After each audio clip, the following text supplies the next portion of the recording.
Hi everyone. Thanks for joining us today for this We Wish You a Healthy Holiday webinar. We're excited to share some really helpful, practical nutrition advice and strategies that you can use over the holidays. To kick things off with a quick introduction, I'm Jessica Yao with Zipongo. For those of you who aren't familiar with Zipongo, we're a digital nutrition company whose goal is to make eating well simple. And all of you listening today have access to Zipongo tools through your employer. Joining me is Trinh, a registered dietitian and a foodie that loves getting creative over the holidays with her recipes. As we go through the topics today, feel free to share questions via the chat feature, and we'll answer as many as we can during a Q&A section at the end. Please make sure your audio is turned on loud. Today we're going to go over a few tips for healthy eating while traveling and help you plan a healthier holiday feast. Each year, almost 100 million Americans travel 50 miles or more from their home for Thanksgiving and Christmas, along with the challenges of eating healthy at holiday meals.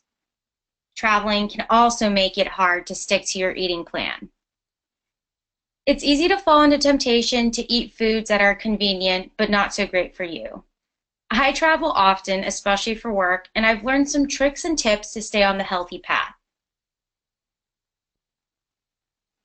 First tip, eat a pre-flight meal. A quick, balanced meal before heading out to the airport can help sustain your energy levels for the long and sometimes stressful flight.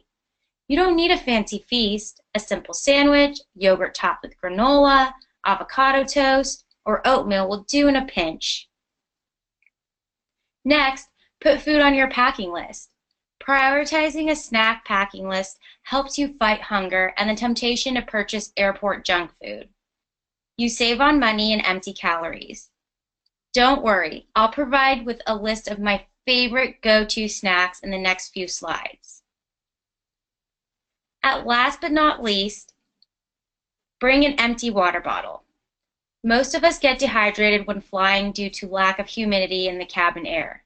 No one likes dehydration headache. Bring an empty water bottle through TSA so you can have water to sip on throughout the flight. One of my travel secrets is to book an aisle seat so I can get up and stretch. Plus, I always have access to the ladies' room. Fun fact, did you know the low humidity on the plane can make you more susceptible to viral infections? So staying well hydrated helps your immunity too. Now let's get into tips for eating healthy on the road. First, bring your own healthy snacks. Are you seeing a pattern? You have to plan for success. Packing your own snacks is one of the most effective ways to keep you from caving into your cravings. Second, eat high-fiber meals. Sitting on your end for hours on end can slow down your digestive tract. Filling up on high-fiber meals throughout the day can help you stay regular. Thankfully, fiber-packed meals are good for you too. Whenever possible, order salads, whole grain wraps, and veggie-loaded soups.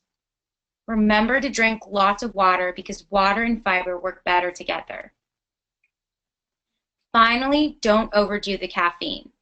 Resist the urge to down a can of Monster on your road trip. Sugary, caffeinated energy drinks give you a sense of false energy. If you need caffeine, unsweetened coffee or tea will do. As promised, here's a list of my go-to snacks that you can pack for your next traveling adventures.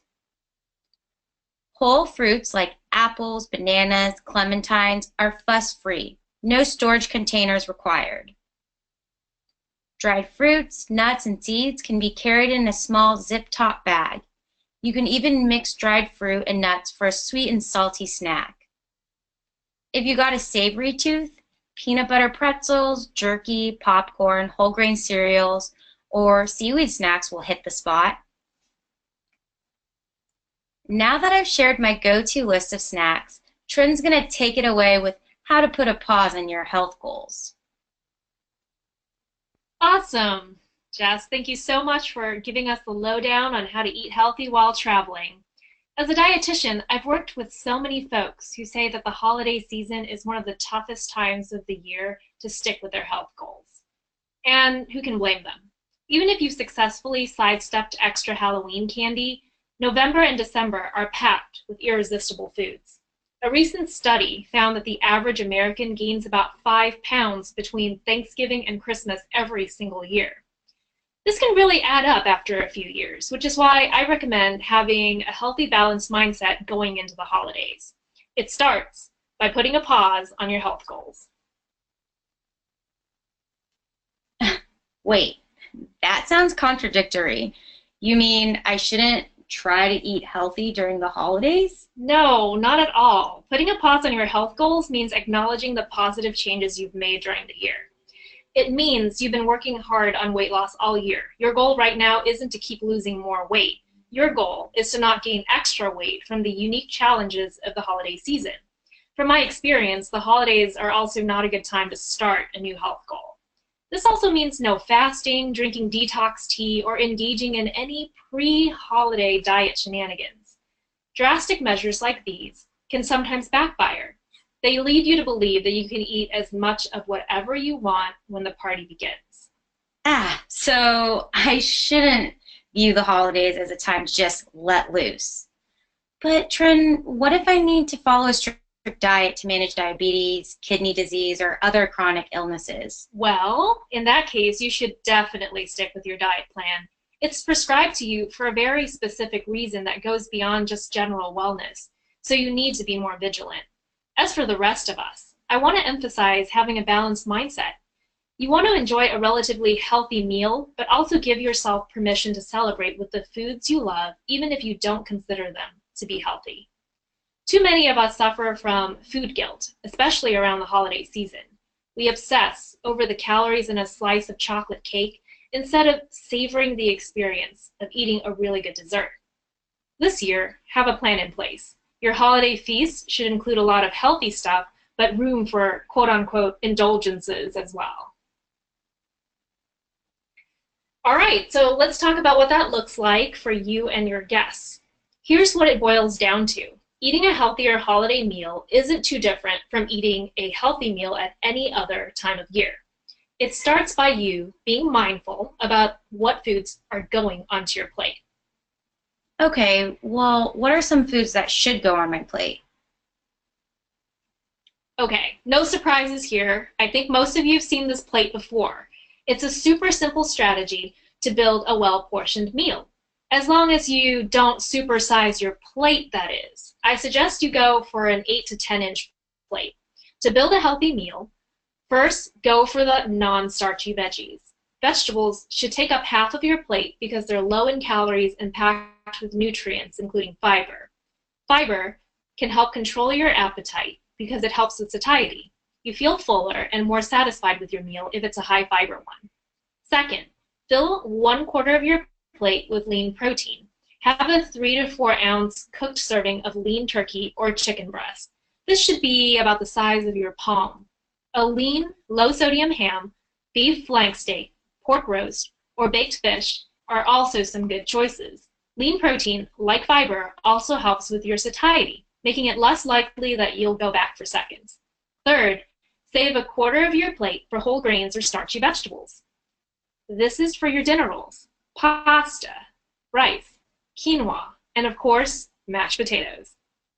I would say here though that less processed is better.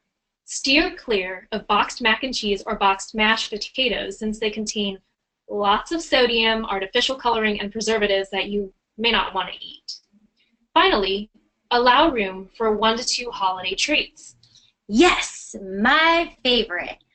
I have such a hard time though dealing with desserts. Oh, that's okay. I think most of us do, Jess. You're not alone.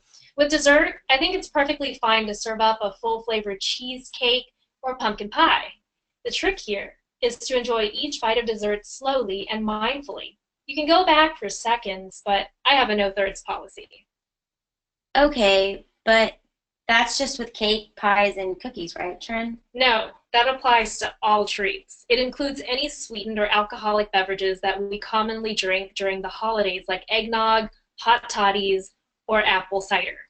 The trick with treats is to eat or drink them slowly. Savor the texture, taste, and aroma. Give yourself time to appreciate them. If you really need seconds, wait at least 20 minutes before you take seconds because it takes time for your brain to process that your stomach is full. So now that you got a taste of what a healthy plate looks like, you can use it as a framework to plan a healthy holiday feast. Here's a handy meal planning cheat sheet. Before you even begin planning and picking out recipes, ask your guests if they have any food allergies or intolerances so you can keep them in mind. I like to find at least 2 vegetable recipes and 1 recipe each for lean protein, whole grain, or a starchy side, and dessert. Wow. That kind of seems like a lot. I'm not sure I can make all that. Oh, that's okay. I don't suggest that you cook all of it by yourself. Ideally, you should assign a few items to your guests so that the holiday meal doesn't all fall on your shoulders. Potluck style is also a good way to go. Once you've selected your recipes, remember to make a detailed grocery list. It'll save you time, and you won't forget any important ingredients at the store. Just remember to check off what you already have at home. On the day before your holiday feast, have a meal prep strategy in place so that everything is ready in a timely manner. If your recipe calls for it, marinate meats and soak your grains and beans the day before. You can also save time by buying pre-chopped fruits and veggies or chopping them ahead of time. One important note to think through: don't overbook your oven or stove. For example, if your turkey needs to be roasted for 6 hours, then either wake up early or make mashed potatoes instead of roasted potatoes so that you don't have 2 things in the oven unnecessarily. Finally, box up leftovers to share with your guests at the end of the meal. It's a good way to spread the holiday cheer and to limit your holiday food enjoyment to, well, the holidays. Next up, I'm sharing my list of inspiring ingredients for holiday meal planning. I like to search for recipes by looking up a key ingredient. A list like this one can be used as a launchpad to look for recipes online. This list features in-season fruits and veggies, whole grains, and lean cuts of meat and seafood. One of my favorite things to do is surf Zipongo's stash of online recipes to plan my holiday meal. This is because the recipes are already tailored for my current eating preferences. Zipongo has thousands of recipes that you can make for the holidays. Just go in there, into your account, and start searching around. Don't worry though, we'll run through a few recipe inspirations together so you'll kind of get the gist of what types of recipes to look for. And just a note on the recipes, we're including the links in each slide, and we'll share the presentation later so you'll be able to click through to get the full recipes. Awesome. So, first up are the ideas for vegetable sides. This easy green bean salad is a fresher take on your typical green bean casserole. There's no deep-fried onions or sodium-packed condensed soup here. You just top the green beans with a simple lemon mustard dressing and slivered almonds. It's ready in 20 minutes. Yum! I love 5-ingredient side dishes like this roasted curried cauliflower because it makes shopping really easy. Cauliflower is one of my go-to vegetables if I have a picky eater. It's super mild when cooked, absorbing the flavor of whatever herbs or spice that you're using. Trin, what if I don't like curry? What other herbs and spices is helpful to have around the holidays? Oh, good question. I like to keep things simple by stocking up on pre-mixed Cajun seasoning, Creole seasoning, Italian seasoning, chili powder, or steak seasoning. They're versatile and can be used in virtually all savory dishes to add flavor. Note on this though, if these mixes contain salt or sodium already, then make sure that you don't add extra salt on top of that when you're seasoning your meal. Another vegetable I really like are beets. They caramelize when you roast them, developing an even deeper, intense flavor. Beets are naturally sweet. They're known as nature's candy. So this roasted beet salad could be a good stand-in for your typical sugar-sweetened cranberry sauce. It's good if you and your guests are trying to watch your added sugar intake. You can even multitask by roasting the beets 1 rack below your turkey. Just remember to set the timer for both so nothing burns. Next up, we have ideas for whole grains and starchy sides. Check out these sweet potato fritters with pinto beans. It's like a cross between stuffing and mashed potatoes. You're using vitamin A loaded sweet potatoes, which is, in my opinion, better for you than regular potatoes, and you're baking them into fritters along with the cornmeal. The effort, I think, is well worth it. I'm not a big fan of beans. What can I use instead? Oh, Jess, the best part about preparing your own holiday feast is that you can swap out any ingredients you don't like. You can swap out the pinto beans for corn, peas, or cooked quinoa. But if you don't want to forego traditional stuffing, in that case, try this cornbread stuffing instead. The typical stuffing recipe is just white bread cubes soaked in broth, butter, and a bit of seasoning. You can really bring your nutrition A game to the table by sneaking in Brussels sprouts, squash, and nuts. You can lighten any casserole, stuffing, or mac and cheese by following this rule. Sneak in the vegetables. Here's something a bit more exotic for some of us. If you haven't tried farro, this is your chance to do so. Farro is a whole grain that's hearty and chewy with a good amount of protein and fiber. Also, this recipe shows how you can use just a little bit of bacon to bring out the flavor of what you want your guests to eat. In this case, it's the farro. Now, onto the meaty main dishes, aka your lean protein. I'm going to highlight some quick Thanksgiving ideas for those of you who don't want to wait for a whole turkey to roast. You can still enjoy turkey without cooking the whole bird. This turkey tenderloin recipe is a good example of what you can use when you're short on time because it's ready in under an hour. Now, if you'd rather stick to a more traditional setup, a roasted chicken will take less time to cook than turkey. This bird is done in less than 3 hours. You also get root vegetables like carrots and turnips going into the same roasting pan. And then for those of us who don't prefer poultry, a spice-rubbed lean flank steak can help make your holiday table complete.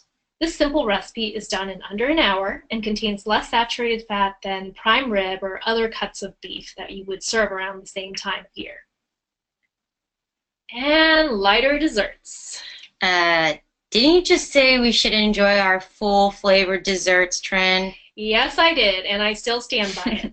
But I wanted to give folks other lighter options. It's easy to find decadent desserts during the holidays, but lighter desserts are harder to come by. So one strategy for keeping dessert light is to downsize it. I know it sounds a little bit like cheating, but something like this pecan gingerbread cookie thin recipe makes small bite-sized portions. So it's going to be a little bit harder for you to overeat unless you want to come back to the plate again and again and again. Another good strategy to lighten dessert is to sneak in fruit like we're doing with this spiced apple bread pudding. You still get your sweet fix, but you're also getting a dose of fruit along with it. Trinh, can I use a different kind of fruit? Of course. Apples are in season this time of year, but so are pears. They make a great apple stand-in. And then finally, these coconut dark chocolate truffles uses a mixture of both strategies. The truffles come in bite-sized portions and they contain fruit. You're using dates to sweeten this dish instead of sugar. And that's all, folks. We hope you found this webinar helpful. Hopefully, we've convinced you that it's possible to plan a pleasurable holiday feast that leaves you and your guests satisfied without feeling overly stuffed or regretful. We'll be sharing the slides and recordings in a follow-up email, and if you haven't signed up for Zipongo yet, go check us out at zipongo.com. Thanks, everyone. Stick around for the Q&A so we can get some of your questions answered. You can just submit your questions using the chat feature on GoToWebinar.